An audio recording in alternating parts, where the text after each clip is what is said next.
This video is brought to you by Squarespace, helping you make beautiful websites quickly and easily. Tell me if this story sounds familiar. Naive little hick with good grades and big ideas decides, hey, look at me, I'm gonna move to Zootopia, where predators and prey live in harmony and sing kumbaya. Only to find, whoopsie, we don't all get along.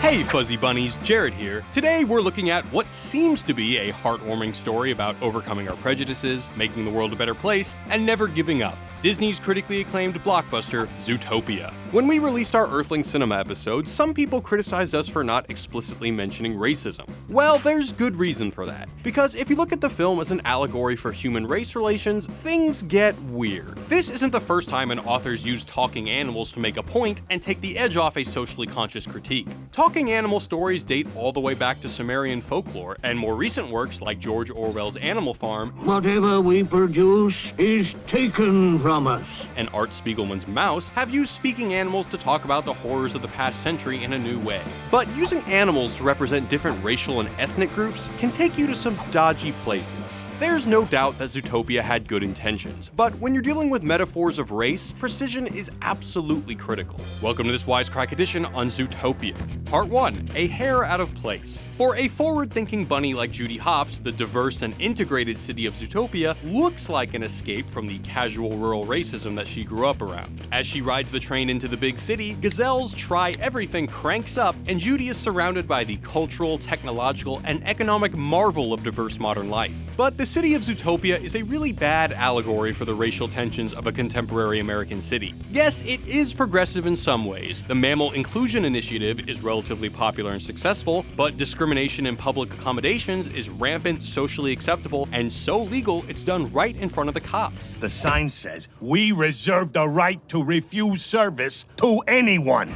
And that's okay because, well, herein lies the problem with why this whole racism metaphor is such a mess. The universe of Zootopia is one where discrimination makes a lot more sense than it does in the real world. From the very first scene, Zootopia tells us that predators once ate prey, and can pick up the habit again at any time if they so choose. The idea of muzzling predators recurs throughout the movie, and for good reason. If you're a predator with violent intentions and you're not muzzled, somebody's probably gonna end up dead. So when 14 predators go missing, and the early evidence points to the theory that they've gone savage, it isn't a huge surprise that prey species begin to look at all predators a little differently. My child, we may be evolved, but deep down, we are still animals. Predators are always armed, and the idea that they evolved to kill and eat other animals isn't just a fluke racist ideology, it's their reality. Watch out, because I'm a fox. Us predators used to eat prey. Foxes really did eat rabbits to survive, and have the option of doing so again at any time. The idea of muzzling predators when they're around prey makes a lot of sense, at least from the prey's point of view.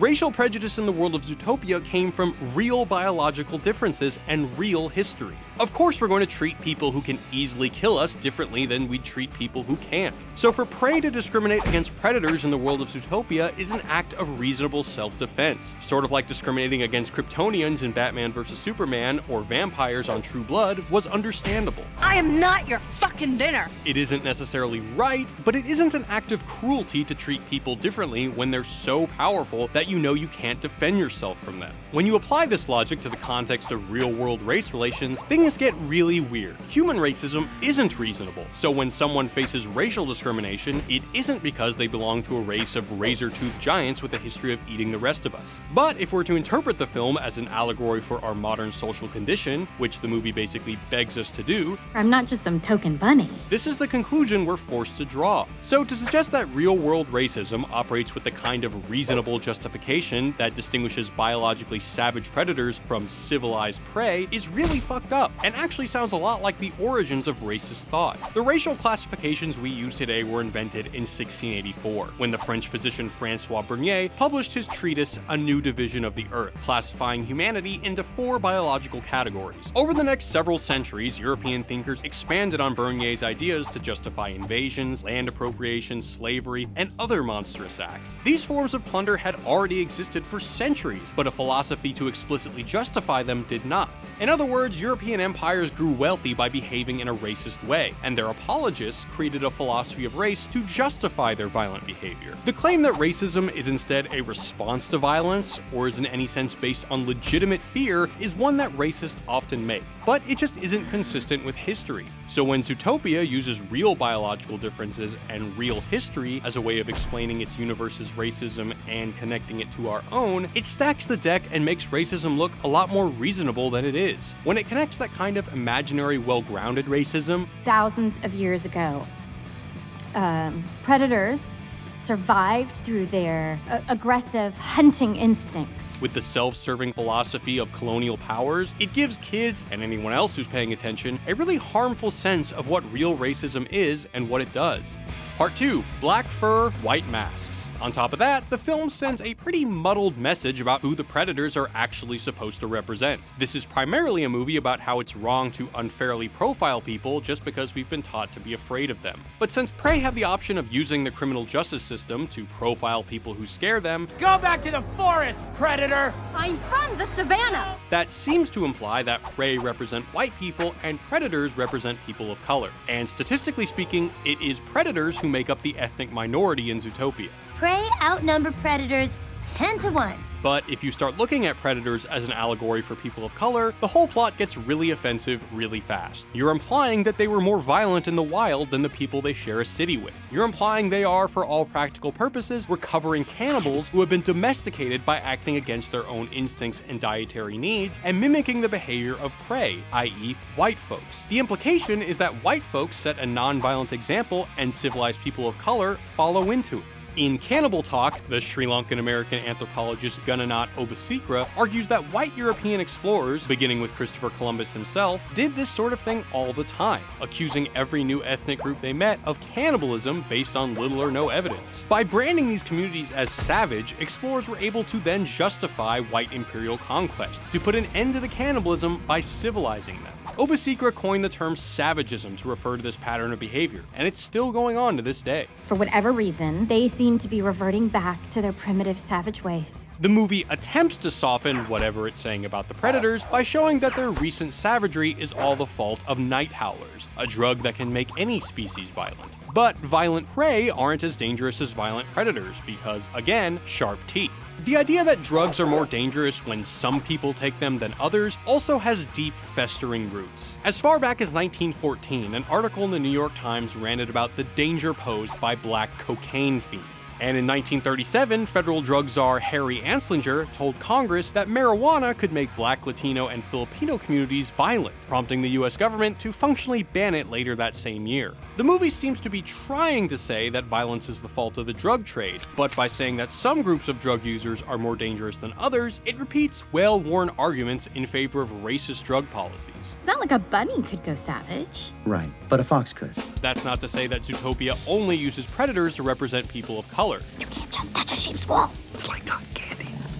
If you look at the power structure of the city, the 10% of the population who identify as predators somehow seem to run pretty much everything. Zootopia's mayor is a lion, small prey need to rely on a mammal inclusion initiative to be able to participate in the police department at all, and when prey do get any real power, it's usually a sign of tokenism. Oh, I'm more of a glorified secretary. I think Mayor Lionheart just wanted the sheep vote. But when we try to look at predators as a metaphor for white people, that doesn't really make any sense either. Sure, the memory of a time when predators literally ate their prey is a good metaphor for the legacy of European colonization of the West, slavery, and other historical atrocities. And the reaction of the redneck foxes in Bunny Burrow sure sounds like old Southern racism. I want you to remember this moment the next time you think you will ever be anything more than just a stupid carrot farming dumb bunny. But then the question becomes, why are the predators profiled in the first place? They have all the power, they have the capacity to kill, and yet they face overwhelming prejudice. Or maybe any aggressive predator looks savage to you rabbits. And are essentially shut off from political and economic power for most of the film's third act. This has never happened to white people on a large scale in the real world. So if the profiling of predators is somehow intended to function as a metaphor for prejudice against white people, it really makes for a really inaccurate and pointless metaphor. Most likely, predators are supposed to represent white people and people of color, depending on which part of the story we're in. But if that's the case, does the film really have a message at all? Conclusion. The only way Disney's Zootopia works as a morality tale about racism is if you absorb its message in a very general and abstract way, and don't try too hard to apply it to any real-world context of racism. Problem is, the film constantly applies itself to real-world racism. I gotta tell you, you are even cuter than I thought you'd be. Ooh, you probably didn't know, but a bunny can call another bunny cute, but when other animals do it, it's a little... I am so sorry. Are we being a little hard on Zootopia, which is, after all, just a kid's movie? Maybe. If we're going to celebrate Zootopia for its uplifting message, we need to take a clear-eyed look at exactly who it uplifts and why. Basically, if you're gonna make a kid's movie that explains extremely complex racial issues to children using furry animals, be freaking careful. Hey guys, thanks for watching. A great way you can support Wisecrack is by supporting our sponsors. This video is sponsored by Squarespace. Squarespace has made it easy for anyone to make an amazing website, and they're giving you 10% off your first order when you use the offer code Wisecrack. With beautiful templates and easy-to-use do-it-yourself tools, they've made it simple for you to create the website you want. So go to squarespace.com/wisecrack or use the link in the description below to sign up today. You can get a free 14-day trial and see for yourself. Don't forget to use the offer code Wisecrack to get 10% off your order. And we're working on more great videos for you, so if you're not already a subscriber, give this sly fox a click and you'll be taken to our channel page where you can check out all of our past episodes. And be sure to hit the subscribe button while you're there. As always, thanks for watching. Peace.